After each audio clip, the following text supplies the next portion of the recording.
Hello to America. Today we are going to discuss our life as a game. When we see our connections at a brain level, one can see that there are different circuits. Just like in a building, there can be electrical circuits. You turn one knob on and certain lights light up. Another knob, it deals with the heating, different circuit. And a third knob, it may deal with different lights. Something similar happens in our brain, and you will see the same pattern in other animals. And one circuit is called nutrition circuit. And say a dog, he looks at some food, and you can almost see he behaves in a certain way. His tail also behaves in a certain way. The next thing is when he is dealing with the food, some noise at the door. Immediately he drops that food. His attention is on the door. He is ready to bark and ready to bite. So different circuit has taken over. That is called defense circuit. In the same way, there are another circuit called reproductory circuit. That same dog sees another female dog. That is, behavior changes as if it becomes a different animal altogether. In human beings, we may have another circuit, famous circuit, and that is possibly the work circuit. At a certain time, that circuit is turned on, and then he is in the work mode. He is behaving, thinking, acting in a certain way. And yet another circuit that we can call play circuit. And all the animals also that deal with play, they will have this play circuit. Mammals will have this, but certainly human beings. And when we are in this play circuit, something beautiful happens. There is a paradox that you see. When you are playing, you play to win. At the same time, you know how to fall. The paradox is that one side of us accepts that this is a play and it is not serious. It doesn't affect your life, and you are light about it. You are happy if it is cancelled, if you lose, win. Bottom line is, doesn't matter. You know this. That is the right brain, we can call it, position. You see the bigger map. You are having acceptance towards people who are playing against you. Game is this, sporting spirit. Having done that right to the position, then left side kicks in, and left side goes to win. He goes there to score as much as possible, to defeat the other person. It uses the skills, and he thinks it is serious. So in the same individual, you see this paradox in the two sides. One side says it is not serious, another side it is serious. It is almost like two individuals. Some neuroscientists make this statement as if there are two people in one, and we are like two brained beings thinking differently at the same time in the same person.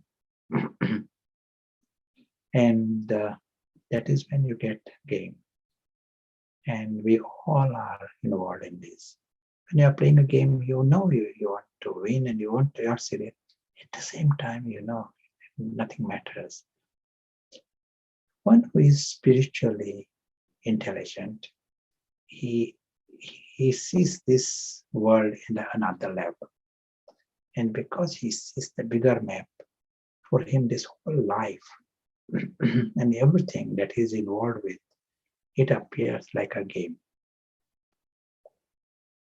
When he is seeing the bigger map, he knows that this world, physical world, is not going to affect his real world beyond.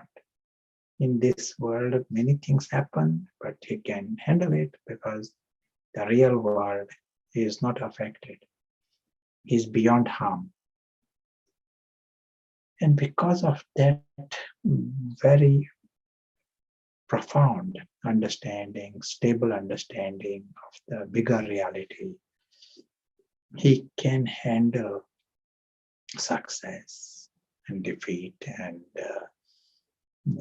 praise and defamation and birth and death. All these things, this world means this, that this is what is going to happen in this world. Everyone has to go through this. He handles it with grace and with nobility, just because he has understood the bigger map. But the game is not just waiting for the crisis to come. He enjoys every second of it. For him, the whole journey, he is approaching it with the spirit of the game. There's a big difference. Someone has gone to play football and he knows the game, and another person also is on the pitch, but doesn't even know that it's a game. And he's complaining why the ball is coming towards him, why they keep sending the ball towards him. He's busy complaining, worrying. His idea is to grab the ball and run away before others get the ball. Everything gets distorted and wasted, the opportunity wasted. One who has understood the game, he enjoys his time there. He enjoys his every second. But also he plays to win. He knows how to fall. He knows how to start again. Just the quality of life changes disproportionately, just by understanding that this is a game. Now within us, there is still one more game in a spiritual journey. And in this game, we can call it a game where in every game there is a line. You need to step within the line, and the enemy wants you to cross the line and to be unconscious. Such is the game here. And this game, we call it a game against Maya. What happens here? This entire physical world is not our world. The invisible player is coming in this world for a very clear reason. He is coming in this world to give his angelic touch to his brothers, invisible brothers, revive them so that they can also wake up and discover this big truth, fly, and become enlightened. That is the only reason he comes at this physical level.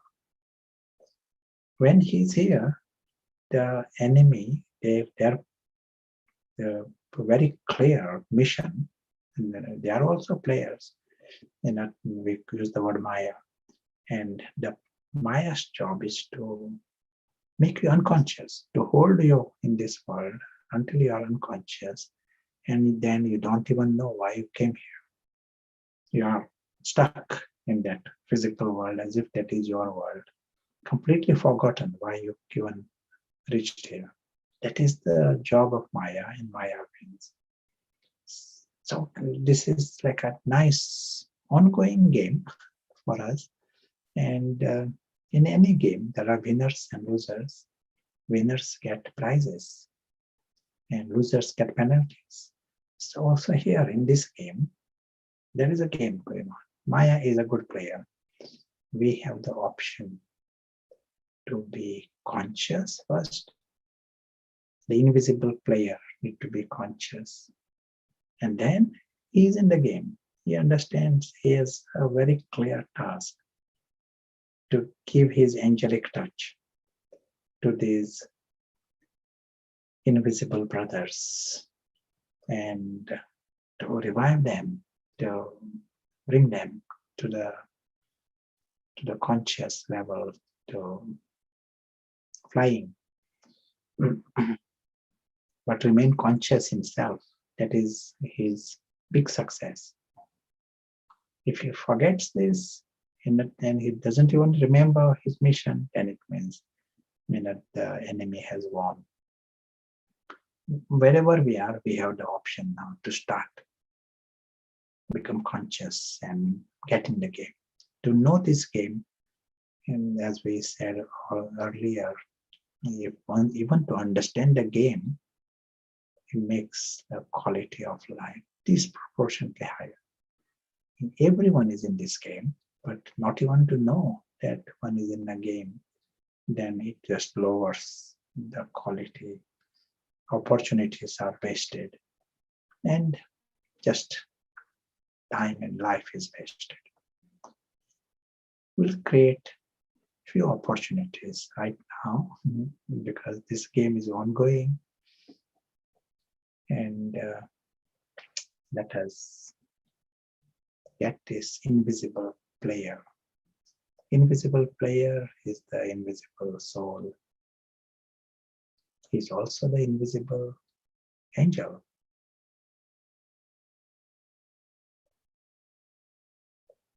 So we use the word invisible player. He is visiting this physical world. He knows he is not from here. So he doesn't just goes about creating bondages and attachments. He is not from here. He knows of his very clear return journey. But very happy to be in a world here with his clear mission.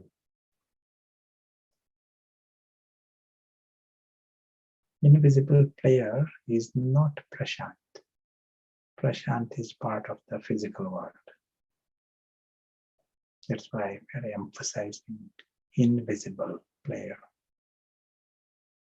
He knows of his other brothers, invisible brothers, just to acknowledge their existence itself is a big help. That is the angelic touch. See them, to acknowledge their existence, their greatness. Each and every one, in other words, each and every soul is extremely lovely, loving, and lucky. Each and every one is immortal and from God's world. That means they belong to that family of God and loved by God. What can be higher fortune than this? This is truth of everyone. Only if they were conscious, they will realize this.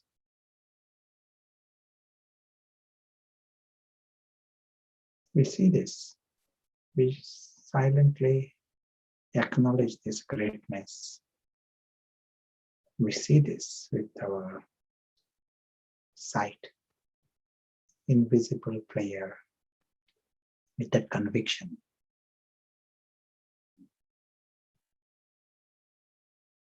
Conviction and clarity that as if creates light. And this is the big help in this world for these invisible players to wake up.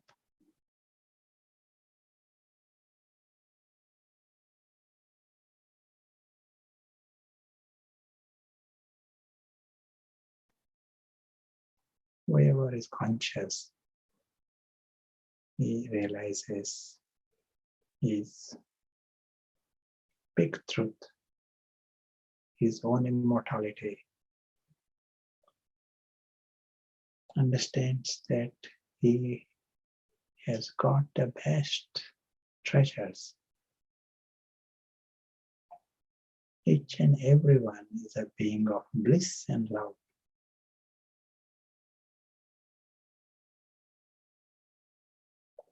They never need to be a beggar and never a victim.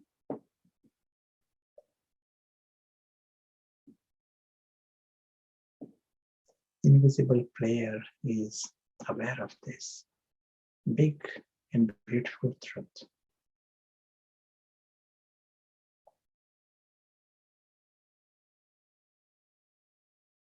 As we continue on our journey